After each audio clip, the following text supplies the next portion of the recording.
बच्चों आज की इस वीडियो में हम डिस्कस करने जाने वाले कि एसपी का जो क्वेश्चन नंबर 8 आता है, राइट। क्वेश्चन नंबर 8 में जो पूछे जाने वाले जो क्वेश्चन है, राइट, उसको हम जो है सॉल्व करने की कोशिश करेंगे, उसको समझने की कोशिश करेंगे, क्योंकि 8 मार्क जो क्वेश्चन नंबर 8 में आता है, राइट, वो बहुत ज्यादा क्रूशियल बन जाता है कि ना बच्चों के लिए उसको कैसे लिखना चाहिए, कितने पॉइंट लिखने चाहिए और उसमें क्या क्या कंटेंट डालने चाहिए, राइट, उसके बारे में भी हम डिस्कस करने वाले।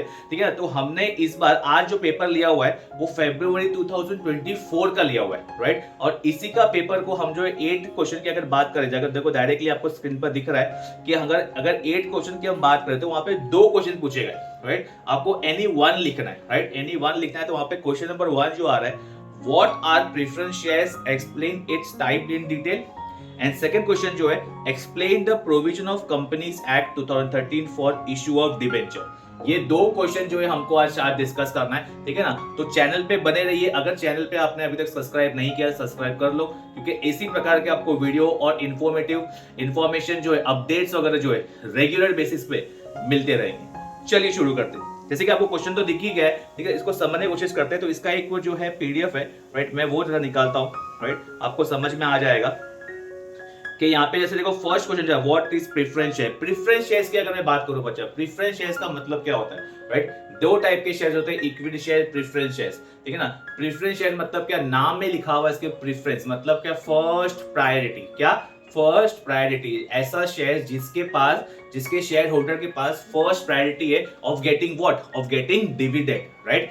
डिविडेंड मिलना जो है इनकी फर्स्ट प्रायोरिटी है। इक्विटी शेयर होल्डर की बात करो तो इनको डिविडेंड सबसे लास्ट में मिलता है, इसको इक्विटी शेयर को डिविडेंड सबसे लास्ट में मिलता है। तो प्रेफरेंस शेयर्स का रोल प्रेफरेंस शेयर होल्डर का रोल बहुत ज्यादा इंपॉर्टेंट होता है कंपनी के अंदर, ठीक है ना। अभी उसके बारे में थोड़ा जानने की कोशिश करते हैं क्या है क्या नहीं है, थोड़ा रीड भी करते हैं मीनिंग के बारे में, राइट, क्योंकि बोर्ड का फॉर्मेट ऐसा ही है। 8 मार्क का जब क्वेश्चन आता है तो आपको मीनिंग लिखना है सबसे पहले, तो राइट, मीनिंग लिखना है। डेफिनेशन अगर दिया रहेगा तो डेफिनेशन लिखना है, then we have to move to the main answer, right. अगर यहाँ की बात करें, राइट, तो यहाँ पे लिखा हुआ है, has the name indicates this shares have, right, this shares have certain preferential rights, ठीक है ना, distinct from those attached to equity share, ठीक है ना। इक्विटी शेयर से अलग इसके जो राइट्स है, राइट, इक्विटी शेयर्स के जो राइट्स है वो इसके राइट्स नहीं है, राइट, आपको समझ में आ गया रहेगा।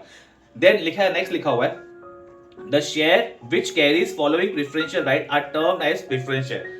दो जो पॉइंट लिखे हुए, राइट, ये फॉलोइंग अगर राइट जो है पर्टिकुलर प्रेफरेंस शेयर होल्डर के पास है तो उसको प्रेफरेंस शेयर होल्डर या प्रेफरेंस शेयर होल्डर बोला जाएगा। फर्स्ट लिखा हुआ है, a preferential right has to payment of dividend during the life time, ठीक है ना, during the life time of the company, ठीक है ना, उसको बोलेंगे भाई प्रेफरेंशियल होल्डर। नेक्स्ट लिखा हुआ है, preferential right has to return of the capital in the event of winding of company. दोनों में लिखा है कि पेमेंट के टाइम पे और कंपनी के वाइंड होने के टाइम पे, मतलब कंपनी के बंद होने के टाइम पे सबसे पहला पैसा प्रेफरेंस शेयर होल्डर को, यानी कि जो प्रेफरेंस शेयर धारक है उसको मिलेगा। आई होप कि समझ में आ गया रहेगा। देखिए नेक्स्ट लाइन लिखा हुआ है, the holder of preference share have a prior right, ठीक है ना, to receive fix rate of dividend before any dividend is paid to equity share. Equity share से पहले ही इनको क्या मिल जाता है, डिविडेंड मिल जाता है, जैसे कि मैंने आपको पहले ही बता दिया, ठीक है ना। The rate of dividend is prescribed at the time of issue. Rate of dividend जो है, जो रेट पे उनको डिविडेंड मिलने वाला है, राइट बच्चा, कि उनको पहले से ही उनको प्री डिसाइडेड मिल जाता है। उनको पहले से बताता है कि सो एंड सो परसेंटेज आपको डिविडेंड मिलने वाला है, और डिविडेंड हमेशा साल का मिलता है, एनुअल का मिलता है, ईयर का मिलता है, राइट। चलो आगे बढ़ते हैं। अगर हम नेक्स्ट जो मेन क्वेश्चन है टाइप्स की अगर बात करें तो देयर आर 8 टाइप। कितने टाइप बच्चा, there are 8 type, right. 8 type है, काफी सिंपल है और काफी आसान है, राइट। अगर देखो यहाँ पे लिखा है 8 टाइप की अगर बात करो तो यहाँ पे देखो एक चार्ट फॉर्मेट में दिया हुआ है, राइट। यहाँ पे लिखा हुआ है types of preference share, cumulative, non cumulative, right, participating, non participating, फिर बाद में convertible, non convertible and redeemable and irredeemable. ये 4 लिखे हुए, तो ऐसे अगर इसको डिवाइड कर दिया तो 8 टाइप बन जाएंगे, राइट। काफी सिंपल है, एक आपको बताऊंगा तो आराम से आपको दूसरा भी आपको लॉजिक समझ में आ जाएगा। लेट्स रीड, आ जाओ। फर्स्ट अगर बात करूं बच्चा, क्यूमुलेटिव प्रेफरेंस शेयर। क्यूमुलेटिव का मतलब होता है जमा होना, राइट। क्यूमुलेटिव वर्ड का मतलब होता है जमा होना, right. Cumulative preference share are दो share on which dividend goes on accumulating. मतलब कि कंपनी क्या करती है, हाँ जो है साल साल का डिविडेंड नहीं देगी, हर साल का जो डिविडेंड है राइट, वो प्रेफरेंस शेयर्स का, अगर ये टाइप का शेयर लिया है किसी ने तो वो प्रेफरेंस शेयर होल्डर को हर साल का डिविडेंड एक जगह पे एक साल जो जमा करते जाएगी और एक लमसम अमाउंट जो है एक पर्टिकुलर ईयर में देगी। देखते रीड करके क्या लिखा हुआ है। Cumulative preference share are those share on which dividend goes on accumulating until it is fully paid. Fully paid होना चाहिए, पूरा पैसा भरा होना चाहिए, right? Condition apply. This means if the dividend is not paid in 1 year or more year due to inadequate profit, then this unpaid dividend gets accumulated. अगर एक साल में आपको जैसे बता दिया हो, एक साल में अगर पेमेंट नहीं दिया है कंपनी ने प्रेफरेंस शेयर होल्डर को, तो वो डिविडेंड का जो अमाउंट है वो जमा होते रहता है उसके आगे के लिए, राइट? आगे लिखा हुआ है this accumulated dividend is paid when company performs well. जो कंपनी जो है ये वाला जो एक्यूमुलेटेड डिविडेंड जो जमा किया हुआ डिविडेंड है वो कंपनी जब परफॉर्म अच्छा करती है तभी कंपनी उसको डिविडेंड प्रेफरेंस शेयर होल्डर को दे देगी। ने लिखा हुआ है the arrears of dividend are paid before making payment to equity share holder. Equity share holder से पहले ही इनको पेमेंट मिल जाता है। अर्लियर्स मतलब बाकी बचा हुआ पेमेंट, ठीक है ना, जो बाकी पेमेंट है कंपनी पेमेंट वगैरह क्लियर कर देती है। आई होप कि समझ में आ गया रहेगा क्यूमुलेटिव प्रेफरेंस शेयर का first point. Okay, second point पे हम आते हैं। अगर आपने नॉन क्यूमुलेटिव प्रेफरेंस शेयर लिया है उसका मतलब क्या है? नॉन क्यूमुलेटिव मतलब उसका उल्टा, क्यूमुलेटिव में क्या था, जमा था, नॉन क्यूमुलेटिव में जमा नहीं हो रहा है। मतलब क्या सर? मतलब ये कि हमको हर साल डिविडेंड का जो डेट आएगा, जो टाइम आएगा, डिविडेंड टाइम टू टाइम मिलते जाएगा। देख के समझ के, dividend on this shares does not gate accumulated, जमा नहीं होता। This means the dividend on share can be paid only out of profit of that year.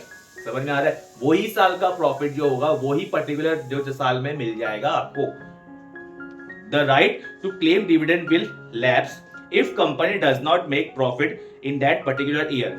अगर वो कंपनी ने वो साल में पेमेंट नहीं दिया है तो प्रेफरेंस शेयर का जो राइट है डिविडेंड मिलने का आ गया, उसने मांगा नहीं, राइट, वो भूल गए, राइट, प्रेफरेंस शेयर होल्डर भूल गए अगर मांगने के लिए, तो लैप्स हो जाएगा। लैप्स मतलब खत्म, समाप्त, फिनिश, टाटा बाय बाय, वैसा हो जाएगा, राइट। सो देन बाद में लिखा है if dividend is not paid in any year it is lost for ever. कोई भी पिछले साल का अगर मेरा डिविडेंड बच गया है, राइट, अगर मुझे पिछले साल का डिविडेंड नहीं मिला है तो वो डिविडेंड भी गया, राइट। चलो आगे बढ़ेंगे। Cumulative, non cumulative, I hope की समझ में आ गया रहेगा। Next we have participating and non participating. Simple है बच्चा, पार्टिसिपेटिंग का मतलब क्या? The holder of this shares are entitled to participate in the surplus. Surplus का मतलब होता है extra, surplus profit beside preferential dividend. मतलब क्या सर? मतलब ये है बच्चा कि हमको डिविडेंड का जो मिलने वाला है प्रेफरेंशियल होल्डर के पॉइंट ऑफ व्यू से वो तो मिलेगा ही मिलेगा साल का, बट अगर एक्स्ट्रा कंपनी प्रॉफिट कमाएगी तो हमको एक्स्ट्रा मलाई भी, यानी कि एक्स्ट्रा प्रॉफिट भी मिलेगा। आई होप कि समझ में आ रहा रहेगा। आगे, the surplus profit which remains after the dividend has been paid to equity share holder up to the limit is distributed to preference shareholder। Equity share holder और preference share holder दोनों में बंटवारा होके मिल जाता है, राइट, अगर आपने ये टाइप का शेयर लिया है तो। नेक्स्ट आ रहा है उसका उल्टा, नॉन पार्टिसिपेटिंग। मतलब क्या? The preference share are deemed to be non participating, ठीक है ना, if there is no clear provision in the articles of association this share holders are entitled to fixed rate of dividend prescribed at the time of issue। अगर articles में पहले ही लिख दिया कि हमको नॉन पार्टिसिपेटिंग का ये शेयर चाहिए, राइट, तो उसमें कुछ मचमची नहीं है, राइट, उसमें कुछ मगजमारी नहीं है। जो रेट ऑफ डिविडेंड पहले से डिसाइड हुआ रहेगा प्रेफरेंस शेयर को, वही रेट पे उनको डिविडेंड मिलता आएगा। सेकंड, ठीक है ना, ये वाला participating and non participating, 2 point अपने को, यानी कि 4 पॉइंट हो गए, ठीक है ना। नेक्स्ट आ रहा है convertible and non convertible. Convertible की अगर बात करेंगे हम, तो ये टाइप के शेयर में एक प्रेफरेंस शेयर को एक राइट, एक ऑप्शन दिया जाता है कि उसको इक्विटी शेयर में कन्वर्ट होना है या नहीं, राइट। देखते रीड करके, the holder of this shares have right to convert their preference shares into equity shares. The conversion takes place within a certain fix period. समझ में आ रहा है? एक सर्टेन फिक्स टाइम में जो है ये जो पर्टिकुलर ये कन्वर्जन टेक्स प्लेस ठीक है ना। बट इसके पास एक राइट होता है, किसके पास, प्रेफरेंस शेयर होल्डर के पास राइट होता है कि वो इक्विटी शेयर में कन्वर्ट हो सके, प्रोवाइडेड अगर इसने ये टाइप के शेयर लिए हैं तो, राइट। ठीक है, नेक्स्ट आ रहा है non convertible preference share. Non convertible जैसे आपको स्क्रीन पे पीछे भी दिख रहा है, right. This shares can not be converted into equity shares. अगर आपने ये टाइप का शेयर लिया तो आपको ऑप्शन ही नहीं है कि इक्विटी शेयर में कन्वर्ट होने का ऑप्शन ही नहीं है। क्लियर है। नेक्स्ट लास्ट आ रहा है रिडीमेबल प्रेफरेंस शेयर्स और इररिडीमेबल प्रेफरेंस शेयर। रिडीमेबल का मतलब होता है वापस बायबैक करना, ठीक है ना, रिफंड लेना, ठीक है ना, वापस रिफंड लेना, बायबैक करना उसको बोलेंगे। आओ समझते हैं इसको। Shares which can be redeem after certain fix period of time are called redeemable preference share. एक सर्टेन टाइम तक शेयर अपने पास रखना है, उसके बाद में कंपनी आपसे वापस वो शेयर जो है, शेयर सर्टिफिकेट जो है आपसे ले लेगी और आपसे लिया हुआ पैसा फिर से आपको दे देगी वापस। उसको बोलते हैं बायबैक करना, रिडीम करना, रिफंड लेना, right. A company limited by shares if authorized by article of association issue redeemable preference share. अगर आर्टिकल्स ऑफ एसोसिएशन, आपको बताइए कि एओए आर्टिकल्स ऑफ एसोसिएशन यानी कि रूल्स ऑफ द कंपनी में लिखा है कि अगर कंपनी रिडीमेबल प्रेफरेंस शेयर्स दे सकती है तो ही कंपनी ये काम कर सकती है, अदरवाइज नहीं। Such share must be fully paid, ये पूरे पेड होने चाहिए, ठीक है ना। This share are redeem out of divisible profit only और out of fresh issue of share made for this purpose. Divisible profit यानी कि जो प्रॉफिट आया हुआ है उसमें से भी हिस्सा निकाल के दे सकते हैं, या इसके लिए ये पेमेंट के लिए नए शेयर को भी इश्यू कर सकते हैं, राइट। और लास्ट आ रहा है इररिडीमेबल प्रेफरेंस शेयर। ये शेयर का मतलब है shares which are not redeemable, that is payable only on the winding up of the company are called irredeemable preference share। समझ में आ रहा रहेगा आपको कि यही शेयर ये बता रहा है कि ऐसे टाइप का अगर आपने शेयर लिया है तो ये शेयर रिडीम होएगा ही नहीं, ठीक है ना। जब तक कंपनी है, जब तक ये जान वाला कॉन्सेप्ट है, जब तक कंपनी है तब तक ये शेयर होल्डर के पास में शेयर रहेगा या दिए हुए समय तक रहेगा। आई होप कि आपको समझ में आ गया रहेगा। तो ये हुआ पहला क्वेश्चन, आई होप कि समझ में आ गया रहेगा, ठीक है ना। अगर हम दूसरे क्वेश्चन की ओर बढ़ते, राइट, दूसरा क्वेश्चन अगर हम देखते बच्चा, आइए तो दूसरा क्वेश्चन ये था प्रोविजन वाला, आपको दिख रहा रहेगा, राइट। अगर हम दूसरे क्वेश्चन के देखेंगे तो यहाँ पे देखो ये रहा, एक सेकेंड, ठीक है ना। अगर दूसरा क्वेश्चन देखेंगे तो अगर यहाँ पे देखो लिखा हुआ है 8 क्वेश्चन की बात करें तो explain the provision of companies act for issue of debenture. बहुत इजी क्वेश्चन है, डिबेंचर को इश्यू करना है क्योंकि क्या क्या जो है प्रोविजन है कंपनीज एक्ट में लिखे हुए, ठीक है ना। सिंपल है, काफी सिंपल है, आओ समझते हैं इसको, राइट। इसको समझने के लिए लिखते हैं आपको लोग, ये देखिए यहाँ पे जरा बात करेंगे, एक सेकेंड, चलिए इसको देखो यहाँ पे समझने के लिए, यहाँ पे मैंने एक शॉर्ट कोड बनाया हुआ है, राइट। यहाँ पे आपको शॉर्ट कोड आपको इजी में आसानी से इसको जो है आपको याद हो जाएगा, right. Provision of companies act 2013 for issue of debenture, right. Issue of debenture के लिए क्या क्या प्रोविजन है, प्रोविजन मतलब रूल्स, राइट। देखिए यहाँ पे लिखा हुआ है, शॉर्ट कोड है candid TP, candid TP, candid TP, candid TP, ठीक है ना। आपको देखो आप लिखा रहेगा कैंडिड का सी जो है create debenture redemption reserve, A जो है appointment of debenture trustee, N जो है नो वोटिंग राइट्स, डी जो है डिबेंचर सर्टिफिकेट, बाद में आई जो है इम्पोज रिस्ट्रिक्शन, एंड बाद में फिर से डी जो है debenture trustee can approach NCLT, and T जो है types of debenture, and P जो है payment of interest and redemption, and last का पी जो है पनिशमेंट फॉर कॉन्ट्रोवर्शन और प्रोविजन फॉर कंपनीज एक्ट, ठीक है ना। तो लाइन टू लाइन एक एक करके समझते हैं अब। आइए फर्स्ट लिखा हुआ है कैंडिड बी का, कैंडिड टीपी का, ठीक है ना। फर्स्ट आ रहा है, सबसे पहले हम डिबेंचर का मतलब तो जाने। डिबेंचर का मतलब क्या होता है? डिबेंचर का मतलब आसान से आसान भाषा में बोलूं बच्चा मैं आपको, तो ये होता है borrowed loan, right. Borrowed loan किसके पॉइंट ऑफ व्यू से? कंपनी के पॉइंट ऑफ व्यू से, कंपनी के पॉइंट ऑफ व्यू से होता है ये बोरोड लोन, यानी कि कंपनी ने पैसे उधार लिए, ठीक है ना, पब्लिक से, और बदले में उनको एक सर्टिफिकेट दिया है जो कि डिबेंचर सर्टिफिकेट, राइट। आपको समझ में आ गया रहेगा। देखो 2 लाइन पढ़ लेते तब समझ में आ जाएगा आपको और भी।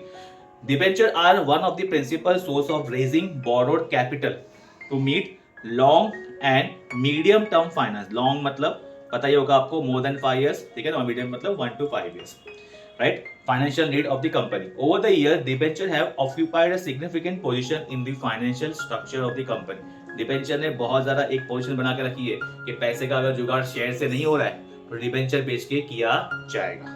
Next we have the term debenture has come from the Latin word debere which means to owe. बच्चा ये जितना भी लैटिन वर्ड है ना, राइट, लैटिन वर्ड है, ग्रीक वर्ड है, फ्रेंच वर्ड है, ये सबको अच्छे से याद करो क्योंकि ऑब्जेक्टिव में मोस्टली बोर्ड वाले लोग जो है यही पूछते हैं, राइट, ये वाला क्वेश्चन पूछते हैं और लोग साथ साथ में नंबर्स के क्वेश्चन ज्यादा पूछते हैं, जैसे कि कौन से ईयर में क्या हुआ था, ये ईयर में क्या हुआ था, ये डेट क्या है, XYZ। तो ये डेट के ऑब्जेक्टिव अभी भी आप पढ़ोगे, राइट, उसको खास करके आप ध्यान रखना, एक बोनस टिप था आपका। चलिए ये हो गया डिबेंचर का मतलब। जैसे कि अभी देखो यहाँ पे नेक्स्ट फर्स्ट आ गया कैंडिडेट टीपी का आ रहा है फर्स्ट वाला, क्रिएशन डिबेंचर रिडम्पशन रिजर्व, ठीक है ना, create of debenture redemption reserve. इसका मतलब क्या है कि कंपनी को रिडम्पशन, DRR बोलते हैं इसको, DRR, ठीक है ना, क्या लिखा हुआ है, company has to create a debenture redemption reserve account out of profit, ठीक है ना, of the company available for the payment of dividend, ठीक है ना, this money can be use for redemption of debenture. देखो यहाँ लिखा हुआ है company has to create debenture DRR account out of profit of company available for payment of dividend, ठीक है ना, कंपनी के प्रॉफिट में से एक अलग से हिस्सा बना के रखना है, एक हिस्सा बना के एक सेक्शन बना के रख देना है। जब भी कंपनी जब डिबेंचर का रिडम्पशन करेगी, रिडम्पशन अभी हमने देखा, रिडम्पशन का मतलब होता है फिर से रिफंड करना, राइट, जिन जिन लोगों से डिबेंचर दिया हुआ डिबेंचर दिया हुआ जिन लोगों को, उनको सबको फिर से पैसा वापस करना पड़ेगा। तो ये पैसा का यहाँ से लेकर ले सकते हैं। This money can be use only for redemption debenture, ये डिबेंचर के लिए यूज होगा, पैसे के लिए। As per company share capital debenture amendment rule 2019, MC has removed debenture redemption reserve requirement for listed company, ठीक है ना, ये यहाँ तक भी आप लिख सकते हो। और लास्ट वाला point NBFCs and housing finance company, ये यहाँ तक भी आप लिख सकते हो, ठीक है ना बच्चा। अगर आपको ये शेयर कैपिटल वाला याद नहीं हो रहा है तो इसको रन दो, आप यहाँ तक भी लिख सकते हो, यहाँ तक भी लिख सकते हो। इन शॉर्ट में बोल तो DRR क्या होता है, DRR एक रिजर्व है, ठीक है, जहाँ पे कंपनी अपने प्रॉफिट में से एक हिस्सा अलग से निकाल कर रखती है जब डिबेंचर को रिडीम करना रहता है, ठीक है ना, डिबेंचर होल्डर से वो सर्टिफिकेट वापस लेंगे और उनको उनका पैसा वापस देंगे, राइट, उसका जो प्रोसेस है उसको बोलेंगे डिबेंचर रिडम्पशन रिजर्व। नेक्स्ट आ रहा है कैंडिडेट का A आ रहा है, राइट, हमने जो ये देखा हमने कैंडिडेट टीपी का A आ रहा है। ए क्या बता रहा है, appointment of debenture trustee. Debenture trustee कौन होता है बच्चा, डिबेंचर ट्रस्टी वो होता है जो कंपनी में डिबेंचर होल्डरों के इंटरेस्ट को इफेक्ट होने से बचाता है। तो मतलब क्या, मतलब कल को उठ के अगर कंपनी ने कुछ भी प्रॉब्लमेटिक सिचुएशन खड़ी की या पैसा वैसा नहीं दिया डिबेंचर होल्डर्स को, तो डिबेंचर होल्डर के लिए एक मसीहा खड़ा है जो है डिबेंचर ट्रस्टी, राइट। अब डिबेंचर ट्रस्टी अपॉइंट करने के लिए भी कंडीशन है, देखो, if the company issue prospectus और इनवाइट्स मोर देन 500 पीपल, देखो लिखा हुआ है 500 पीपल, ये याद रखना बच्चा ऑब्जेक्टिव के लिए भी, एज अ पब्लिक और इस member company has to appoint one और more debenture trustee, right. Debenture trustee protects the interest of debenture holder, company has to appoint trustee by entering into contract with them called as debenture trust deed. जिनसे भी company contract में ले रही है debenture trustee, जिनको भी बना रही है, तो वो पर्टिकुलर पर्सन से कंपनी को डिबेंचर ट्रस्ट डीड नामक एक एग्रीमेंट, डीड मतलब एग्रीमेंट बनाना पड़ेगा। आई होप की समझ में आ रहा रहेगा। सेकेंड पॉइंट, ठीक है, कैंडिडेट का ए हो गया, बाद में कैंडिडेट का एन हो गया। No voting rights. Voting rights क्यों नहीं मिलता बच्चा, क्योंकि डिबेंचर कौन होते हैं, डिबेंचर आर क्रेडिटर्स है डिबेंचर होल्डर, मतलब क्या, लोन हमने क्या उनसे लिया हुआ है, तो वो कंपनी के क्या है, क्रेडिटर्स है। तो क्रेडिटर को वो बाहर वाले हो गए, तो बाहर वाले को घर के मामले में कोई भी दखल अंदाजा देने का कोई भी राइट नहीं है, ये याद रखना, ठीक है। नो वोटिंग राइट्स मिलता है। A company can not issue debenture with voting rights. Debenture holder are creditors of the company and so they do not have any voting rights except in the matters affecting them। हाँ, उनके कुछ matter को affect हो रहा है तो उन लोग वोट कर सकते हैं बिंदास। चलो नेक्स्ट आ रहा है डिबेंचर सर्टिफिकेट। डिबेंचर लेने के बाद सर्टिफिकेट कितने टाइम पे देना पड़ता है, काफी सिंपल है। कंपनी को डिबेंचर सर्टिफिकेट 6 मंथ के अंदर, कौन से 6 मंथ के अंदर, अलॉटमेंट के अंदर, मतलब जिस दिन अलॉटमेंट हुआ है डिबेंचर उसके 6 महीने के अंदर डिबेंचर सर्टिफिकेट मिल जाना चाहिए। समझ में आ रहा है? मतलब क्या डिबेंचर सर्टिफिकेट कंपनी देगी ना डिबेंचर होल्डर्स को, राइट? तो डिबेंचर जब भी अलॉटमेंट हुआ रहेगा कंपनी के द्वारा डिबेंचर होल्डर्स को, राइट, तो उनको 6 महीने के अंदर, कंपनी को 6 महीने के अंदर अंदर सर्टिफिकेट देना पड़ेगा। अगर आपकी समझ में आ गया रहेगा। चलिए नेक्स्ट पॉइंट देखते हैं, इम्पोज रिस्ट्रिक्शन, ठीक है ना? कैंडिडेट टीपी का आ रहा है इम्पोज रिस्ट्रिक्शन। अब इम्पोज रिस्ट्रिक्शन में क्या पॉइंट है, ये बहुत इंटरेस्टिंग पॉइंट है, देखना बराबर। When the debenture trustee is of opinion that the asset of company are insufficient or likely to become insufficient to redeem the principal amount of debenture, जब debenture trustee को लगता है कि भाई डिबेंचर होल्डर का पैसा तो अभी ये कंपनी से निकलने वाला नहीं है क्योंकि कंपनी के पास इनफ एसेट ही नहीं है, पैसे भी नहीं है, तब क्या होगा? तब इट में approach the NCLT, debenture trustee जो है वो एनसीएलटी को अप्रोच करेगा। एनसीएलटी कौन है? एनसीएलटी का फुल फॉर्म अगर बोलूं मैं तो नेशनल कंपनी लॉ ट्रिब्यूनल, ये कंपनियों का कोर्ट है, आसान भाषा में बोलो तो, ठीक है? तो डिबेंचर ट्रस्टी सीधा जाएगा कोर्ट के पास, एनसीएलटी के पास। अब आगे एनसीएलटी क्या करेगा? Can order a company to restrict incurring further liabilities so as to protect the interest of the debenture holder. Court क्या ऑर्डर करेगा, यानी कि एनसीएलटी क्या बोलेगा कंपनी को कि भाई आप अभी जो है और भी लायबिलिटी अभी जो है उधार वगैरह लो मत, सबसे पहले जो बचे हुए उनका उधार चुकाओ। समझ में आ रहा है? उसका उधार चुकाओ, बाद में आप लायबिलिटी वगैरह और जो भी जो है आपका काम करते रहना, सबसे पहले पिछला उधार चुकाओ फिर बाकी का उधार मिलेगा। सुना है ना आपने ये सेंटेंस? तो वैसा ही एनसीएलटी यानी कि कोर्ट ऑर्डर करेगा किसको? कंपनी को। और ये कौन कर रहा है? डिबेंचर ट्रस्टी जा रहा है डिबेंचर होल्डरों के बिहाफ में, ठीक है ना? ऐसे इनके इंटरेस्ट को वो प्रोटेक्ट करता है। चलिए नेक्स्ट पॉइंट देखते हैं। नेक्स्ट पॉइंट आ रहा है, debenture trustee can approach NCLT, जो अभी अभी हमने देखा, राइट? डिबेंचर ट्रस्टी जो है कभी भी जो है अगर कुछ प्रॉब्लम होता है डिबेंचर होल्डरों का तो वो ग्रीवियंस यानी कंप्लेंट लेके एनसीएलटी के पास जा सकता है। जैसे आप लिखा हुआ है debenture trustee have to redress, ठीक है ना? कंप्लेंट कर सकता है द ग्रीवियंस, ठीक है, सोल्यूशन अपना कंप्लेंट के लिए of debenture holder if the company defaults in repaying the principal amount on maturity of defaults in paying interest thereon, debenture trustee can approach। समझ में आ रहा है? रिड्रेस का मतलब है सोल्यूशन लेने के लिए, ठीक है ना? सोल्यूशन लेने के लिए डिबेंचर ट्रस्टी के पास जाएंगे सब दुखियारा लेके, ठीक है ना? सब डिबेंचर होल्डर कि भाई हमको हमारा पैसा नहीं मिला, क्या करे? तो डिबेंचर होल्डर क्या करेगा? वो सब दुखों का सब पिटारा लेके एनसीएलटी के पास जाएगा और बोलेगा भाई ये सो कंपनी ने इन लोगों का पैसा नहीं दिया है, राइट? और अकॉर्डिंगली उन लोगों का जजमेंट पास होगा।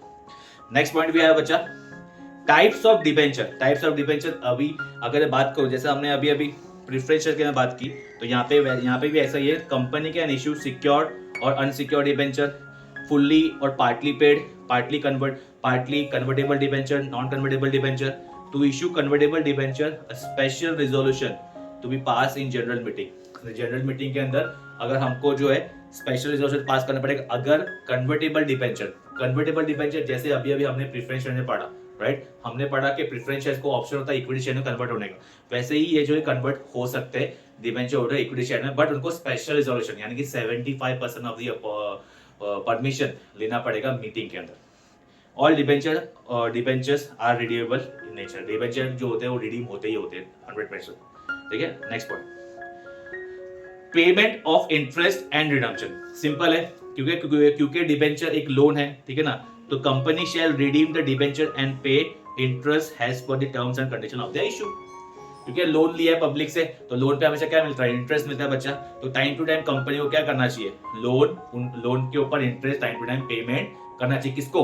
डिबेंचर होल्डरों पे। चलो नेक्स्ट पॉइंट देखते हैं, punishment for contravention of provision of the Companies Act. अगर कोई कंपनी ने कंपनीज एक्ट में लिखे हुए रूल्स जो हमने पढ़े उसको फॉलो नहीं किया तो क्या पनिशमेंट है, आओ समझते हैं। If the company fails to comply यानी कि follow with any provision of the act, then the company and its officer shall be liable to pay fine or imprisonment or both as prescribed in the act। कोई भी company या उसके officer मतलब जो top level पे होते हैं, ठीक है ना? जो बोर्ड ऑफ डायरेक्टर होते हैं, सीए होते हैं, सीएस होते हैं, जो कंपनी को मेन चलाते हैं, राइट? उन लोगों को अगर किसी भी लोगों ने वो ये फॉलो नहीं किया तो उनको फाइन का भी पेनल्टी लगेगा और उनको जेल की हवा खाने का भी मौका प्राप्त होगा, राइट? चलिए आगे देखते हैं। ये था आगे देखते क्या, ये पॉइंट खत्म हो चुका है, ठीक है। तो हमारा ये पॉइंट बचा, आपको आई होप कि समझ में आ गया रहेगा। तो हमारा शॉर्ट कोड था, राइट, इसका भी पीडीएफ जो मैं आपको जो है टेलीग्राम चैनल पे आपको मिल जाएगा। आप टेलीग्राम चैनल पे जाके लिंक ज्वाइन कर सकते हो। इसका जो शॉर्ट कोड है कैंडिड टीपी। आई होप कि आपको वीडियो पसंद आई देगी, ठीक है ना। तो ये क्वेश्चन हमने 2 क्वेश्चन सॉल्व किया, आपको कॉन्फिडेंट आएगा कि कैसे क्वेश्चन है। और भी वीडियो आती रहेगी इसी तरह वीडियो के लिए आप चैनल को सब्सक्राइब कर लो, एक लाइक करो, एक कमेंट करो आपके डाउट्स जो भी है। और आपको इंपॉर्टेंट नोट्स, आपके जो है क्वेश्चन के जो नोट्स है, जो क्वेश्चन वगैरह दिए मैंने ऑलरेडी बना दिए वीडियो, उसकी वीडियो की लिंक आपको डिस्क्रिप्शन में मिल जाएगी, ठीक है ना। और पेपर पैटर्न वाइज आप जाके उसको फॉलो कर सकते हो, ठीक है बच्चा। तो मिलते हैं हम अपनी ऐसी किसी अच्छी वीडियो में। Till then bye bye, take care, जय हिंद।